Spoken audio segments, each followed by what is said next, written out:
সম্পত্তি ভাগাভাগি পদ্ধতি 2025 সাল থেকে নতুনভাবে নতুন আঙ্গিকে চালু করা হলো। বর্তমান সরকারের পক্ষ থেকে এবার যে পদ্ধতিতে সম্পত্তি ভাগাভাগি পদ্ধতি চালু করা হয়েছে সে সম্পর্কে আজকের ভিডিওতে আলোচনা করব।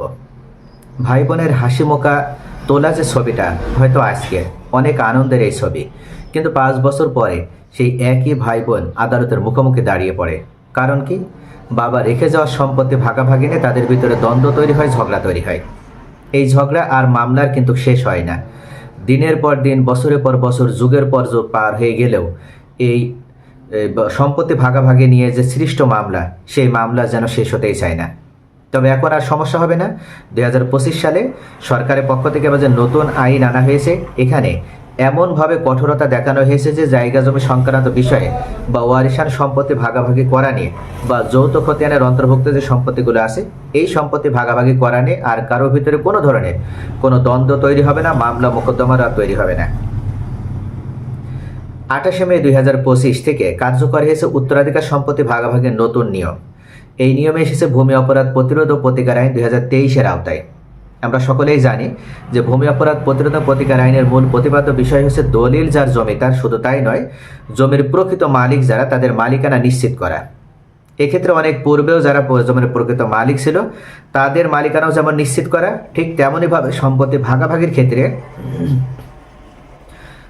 ভাগাভাগির ক্ষেত্রে যে বৈষম্য রয়েছে, বা ভাই যেমন অন্য আরেকজন ভাইকে ঠকাতে চায়, ভাই যেমন বোনকে ঠকাতে চায়, বা বোন যেমন অন্য আরেকজন বোনকে ঠকাতে চায়, এ ধরনের কৌশল অবলম্বন করার মাধ্যমে যারা ওয়ারিশান সম্পত্তি বন্টন করার ক্ষেত্রে অন্যদেরকে ঠকিয়ে থাকে বা কাউকে সম্পত্তি থেকে বঞ্চিত করে থাকে, তারাও এখন এই ভূমি অপরাধ প্রতিরোধ ও প্রতিকার আইনের মাধ্যমে আর সম্পত্তি অবৈধভাবে যেমন অবৈধ বন্টন করতে পারবে না, অর্থাৎ সুষ্ঠু বন্টন যেমন নিশ্চিত করতে হবে, ঠিক তেমনইভাবে পূর্বে যারা এমন পথ অবলম্বন করেছিল তাদের কাছ থেকে এখন সম্পত্তি উদ্ধার করে নেওয়া যাবে।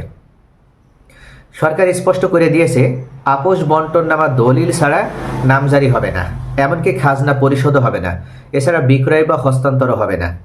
তবে এখানে আবার সরকারের পক্ষ থেকে কিছু সুযোগও দেওয়া হয়েছে। যে সুযোগটি প্রদান করা হয়েছে নামজারি করার জন্য বা সম্পত্তি ভাগাভাগি করার ক্ষেত্রে, সে সুযোগ সম্পর্কে আমি আলোচনা করব। তার আগে একটি বিষয়, সেটা হচ্ছে এখন থেকে মৌখিক যে ভাগাভাগি ছিল সেই মৌখিক ভাগাভাগি সম্পূর্ণভাবে অবৈধ করে দেওয়া হয়েছে। আগে কিন্তু মৌখিক ভাগাভাগির ভিত্তিতে অনেকেই আছে তারা জমি বিক্রয় করেছে এবং পরবর্তীতে দেখা গিয়ে যে ব্যক্তি ওই সম্পত্তি ক্রয় করেছে তাকে পরবর্তীতে বিভিন্নভাবে সমস্যার ভিতরে পড়তে হয়েছে।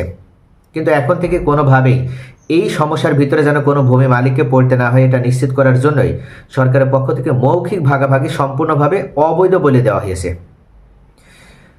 সরকারি ক্ষেত্রে বলছে, জমি নিয়ে মামলার প্রায় 70% হয় উত্তরাধিকার সম্পত্তি ভাগাভাগি নিয়ে। আগে দেখা যেত বাবা মারা গেলে ভাই বোনেরা মুখে মুখে ভাগ করে নিত, কেউ বেশি কেউ আবার কম নিত। পরে 10 থেকে 20 বছর পর কেউ এসে আবার দাবি করতো যে এই জমির ভিতরে আমার কিছু অংশ আছে, আর এখান থেকে মামলা সৃষ্টি হতো। এবং মামলা তো আর এমনি এমনি হয় না, যে ব্যক্তি মামলা দায়ের করতো তাকে বাড়তি টাকা খরচ করতে হতো, এমনকি মানসিক কষ্টে পড়তে হতো। এমনও দেখা গেছে যে পরিবার বা যে ব্যক্তি মামলা দায়ের করেছে তার এই মামলা পরিচালনা করতে যে পরিবারটাই হয়তো নিঃশেষ হয়ে গিয়েছে। শুধু তাই নয়, যারা মামলা করে গিয়েছে তারা হয়তো জীবিত থাকা অবস্থায় ওই মামলার নিষ্পত্তি পর্যন্ত দেখে যেতে পারেনি। তাই নতুন নিয়মে এখন লিখিত দলিল করে রেজিস্ট্রি করলেই ভবিষ্যতে কেউ আর সেই অংশ বদলাতে পারবে না। এটার কারণে সরকারের পক্ষ থেকে এই ওয়ারিশান সম্পত্তিতে সম্পূর্ণভাবে লিখিত দলিলের ভিত্তিতে সম্পত্তি বন্টন করার কথা বলা হচ্ছে।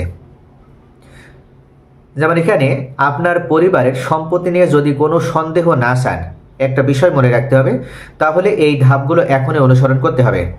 সরকারের পক্ষ থেকে ভূমি মালিকদের জন্য এখানে বেশ কয়েকটি করণীয় নির্ধারণ করে দেওয়া হয়েছে। সেই করণীয়গুলো এখন আমি আপনাদের সামনে পর্যায়ক্রমে তুলে ধরছি। 1 নম্বরে, সকল ওয়ারিশ একসাথে বসে আগে অংশ ঠিক করে নিতে হবে। 2য় পর্যায়ে ইউনিয়ন পরিষদ, পৌরসভা বা সিটি কর্পোরেশন থেকে আপনার ওয়ারিশান সনদ সংগ্রহ করতে হবে। 3য় পর্যায়ে একজন আইনজীবীর মাধ্যমে আপোষ বন্টননামা দলিল তৈরি করে নিতে হবে। তবে এই ক্ষেত্রে আইনজীবী শরণাপন্ন না হলেও হবে। যদি আপনার এলাকায় ভালো একজন দলিল লেখক বা মোহরি থাকে তাহলে তার মাধ্যমেও আপনারা চাইলে উপজেলা সাব রেজিস্ট্রার কার্যালয়ে যাওয়ার মাধ্যমে একটি আপোষ বন্টননামা বা বাটোয়ারা দলিল তৈরি করে নিতে পারেন। এবং 4 নম্বরে অবশ্যই দলিলটির রেজিস্ট্রেশন নিশ্চিত করতে হবে। শুধুমাত্র মোহরিদের দিয়েই বা আপনি যদি অ্যাডভোকেটের দিয়ে যদি কোনো একটা দলিল তৈরি করেন আর সেটা যদি রেজিস্ট্রেশন না করেন তাহলে সেটার কোনো আইনগত ভিত্তি তৈরি হবে না। এবং এরপর আপনি চাইলে ওই দলিল অনুযায়ী এসিল্যান্ড মহোদয়ের কাছ থেকে সরাসরি নামজারি করে নিতে পারবেন। এবং এক্ষেত্রে আপনি যদি মনে করেন যে আপনি নিজে থেকে নামজারির জন্য আবেদন করবেন তাহলে land.gov.bd এই ওয়েবসাইটে প্রবেশ করার মাধ্যমে আপনি নামজারির জন্য আবেদন করতে পারবেন। এবং নামজারি হাতে পেয়ে গেলে আপনি খাজনা দিতে পারবেন এবং আপনি এই ওয়ারিশান যে সম্পত্তি বা পৈতৃক দিক থেকে পাওয়া যে সম্পত্তি সেই সম্পত্তির একজন বৈধ ওয়ারিশ হয়ে গেলেন।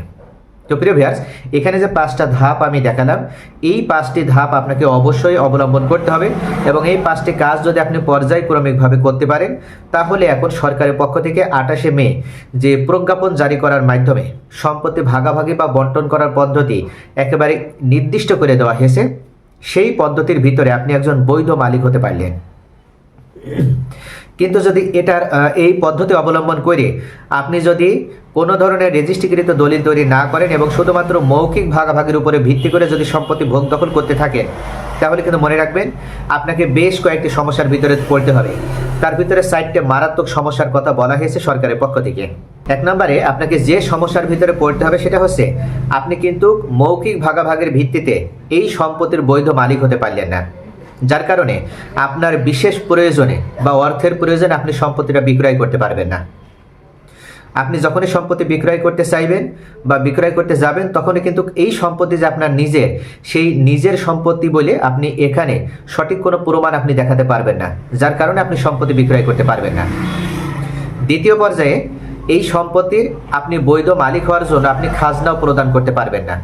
সরকার যতক্ষণ পর্যন্ত আপনি খাজনা প্রদান করেছেন এই খাজনার দাখিলা আপনার হাতে না থাকবে ততক্ষণ পর্যন্ত আপনি যে সম্পত্তির বৈধ মালিক সেটা আপনি সরকারিভাবেই হোক আর কোনো জায়গায় জমি বন্ধক নেওয়ার ক্ষেত্রে বা আজ বদলের ক্ষেত্রে এছাড়া বা আপনি হয়তো ভূমি বন্ধকি ব্যাংক থেকে টাকা উত্তোলনের ক্ষেত্রে যে কোনো জায়গায় আপনি কিন্তু এই জমির বৈধ মালিক সেটা প্রমাণ করতে পারবেন না।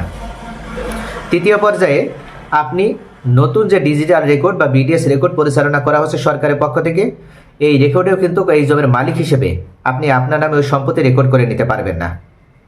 আর চতুর্থ পর্যায়ে সবথেকে বড় যে সমস্যা হবে সেটা হচ্ছে আপনারা এখন মৌখিকভাবে ভাগাভাগির ভিত্তিতে হয়তো এক একজন এক এক জায়গায় সম্পত্তি নিয়ে ভোগ দখল করছেন, কিন্তু এটা জাস্ট আপনাদের ভিতরে আপোষ মীমাংসা বা যতক্ষণ পর্যন্ত একটা গুড আন্ডারস্ট্যান্ডিং আছে, ভালো বোঝাপড়া রয়েছে, ততক্ষণ পর্যন্ত এই সম্পত্তি ভোগ দখলের ক্ষেত্রে আপনাদের কোনো প্রবলেম বা কোনো ধরনের সমস্যা ফেস করতে হবে না।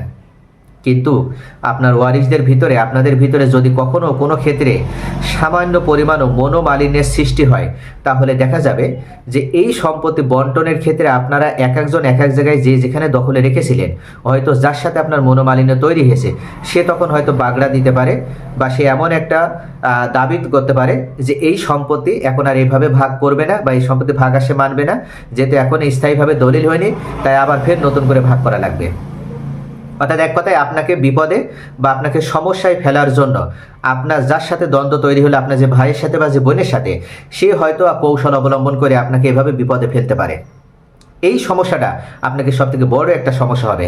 অর্থাৎ আপনি হয়তো মনে করছেন যে আপনাদের ভিতরে ভাগ হয়ে গেছে, আপনি এখানে একটা বাড়ি করবেন বা এখানে একটা ব্যবসা প্রতিষ্ঠান করবেন। যখন এগুলো করবেন তখন কিন্তু দেখা যাবে যে আপনার অন্য ভাই বা অন্য বোনের সম্পত্তির মূল্য বৃদ্ধি না পেলেও আপনার সম্পত্তির মূল্য বৃদ্ধি পাবে।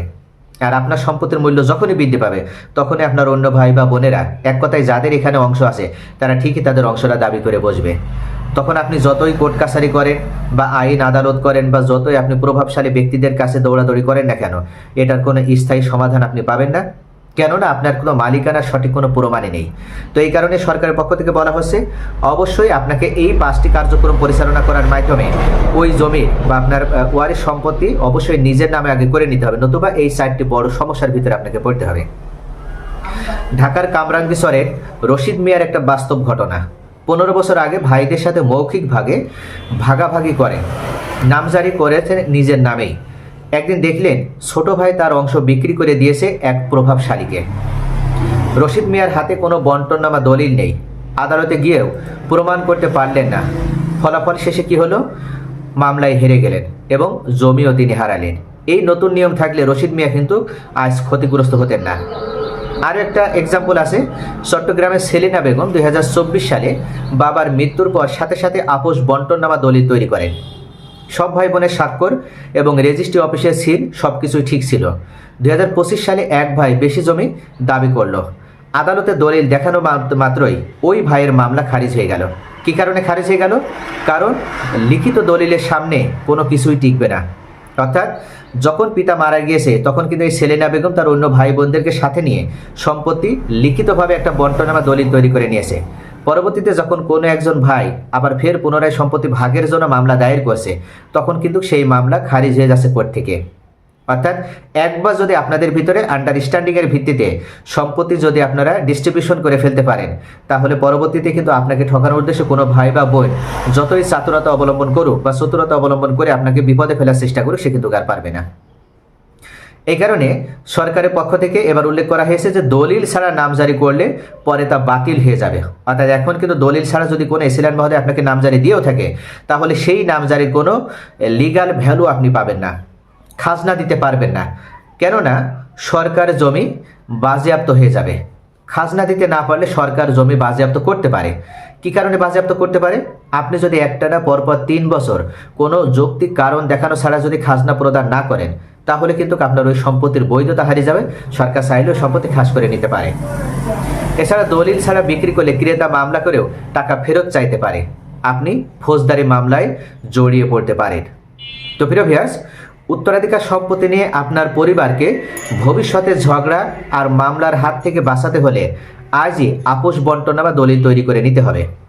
এবং শুধু তা দলিল তৈরি করলে হবে না, উপজেলা সাব রেজিস্ট্রার কার্যালয়ে যাওয়ার মাধ্যমে দলিলটি রেজিস্ট্রেশনও করে নিতে হবে এবং তারপর পরে আপনাকে নামজারি করে নিতে হবে। এবং এটাই হচ্ছে সরকারের পক্ষ থেকে আইন, এবং এই আইনটি করা হয়েছে শুধুমাত্র আপনার নিরাপত্তা নিশ্চিত করার জন্য। তাহলে প্রিয় ভিউয়ার্স, অবশ্যই মনে রাখবেন যে যদি আপনাদের বাটোয়ারা না থাকে, বন্টননামা না থাকে, তাহলে অনতিবিলম্বে আপনাদের উত্তরাধিকার সম্পত্তি এই 4টি গুরুত্বপূর্ণ কারণে বন্টননামা করে নিতে হবে। তবে এখানে সরকারের পক্ষ থেকে আবার একটি সুযোগও দেওয়া হয়েছে। যদি আপনারা সকল ওয়ারিশেরা মিলে যদি মনে করেন যে আমাদের পৈতৃক সম্পত্তি আমরা নিজেদের নামে নামজারি করে নেব, আমরা আপাতত বন্টননামা করব না, তাহলে খুব সহজেই আপনাদের উত্তরাধিকার সনদ বা ওয়ারিশান সনদ প্রদর্শন করার মাধ্যমে এবং আপনার পিতা বা আপনাদের পৈতৃক সম্পত্তি, ওই সম্পত্তির মালিকানা লিগাল যে ডকুমেন্টসগুলো আছে, সেই লিগাল প্রুভমেন্টগুলো বা ডকুমেন্টসগুলো যদি আপনারা আপনার হচ্ছে এসিল্যান মহোদয়ের সামনে হাজির করতে পারেন বা ভূমি অফিসে উপস্থাপন করতে পারেন, সেক্ষেত্রে এসিল্যান মহোদয় আপনাদেরকে নামজারি প্রদান করবে। তবে মনে রাখবেন, এই সম্পত্তি কিন্তু নামজারি করলেও আপনারা সকলে মিলে যৌথ খতিয়ানের অন্তর্ভুক্ত হবেন। আলাদা আলাদাভাবে, অর্থাৎ আলাদা আলাদাভাবে আপনারা যে পার্সোনালি বা ব্যক্তিগতভাবে হয়তো সিঙ্গেল খতিয়ান বা একক খতিয়ান তৈরি করতে চাচ্ছেন, এই একক খতিয়ান তৈরি করতে পারবেন না। আর একক খতিয়ান তৈরি না হলে আপনি এককভাবে কিন্তু ওই সম্পত্তি বিক্রিও করতে পারবেন না। তখন দেখা যাবে যে ওই সম্পত্তি বিক্রি করতে হলে আপনার অন্য যে ওয়ারিশরা রয়েছে তাদের অনুমতি লাগবে, তাদের উপস্থিতি লাগবে, এবং তাদেরকে সহ হয়তো কোর্টে হাজির করার মাধ্যমে বা রেজিস্ট্রি অফিসে হাজির করার মাধ্যমে ওই সম্পত্তি যার কাছে বিক্রি করছেন তাকে রেজিস্ট্রেশন করে দিতে হবে। এক কথায়, যৌথভাবে যদি সম্পত্তি বিক্রি করা হয় তখনই কেবল বিক্রি হবে, এককভাবে বিক্রি হবে না। তাহলে এটাও এক প্রকার সমস্যা। তাহলে প্রিয় ভাই, আশা করি বুঝতে পারছেন যে সরকারের পক্ষ থেকে মূলত ভূমি মালিকদেরকে সিকিউর এবং ভূমি মালিকদের এই যে মামলার উৎপত্তি হয় প্রায় 70%, এই মামলাগুলো 0%-এ নামিয়ে আনার জন্য এবং ভবিষ্যতে যেন ইন ফিউচারে যেন কোনো ধরনের এই পারিবারিক সম্পত্তি থেকে মামলার উৎপত্তি না হয়, এটা চিরতরে বন্ধ করে দেওয়ার জন্যই এই আইন চালু করা হলো।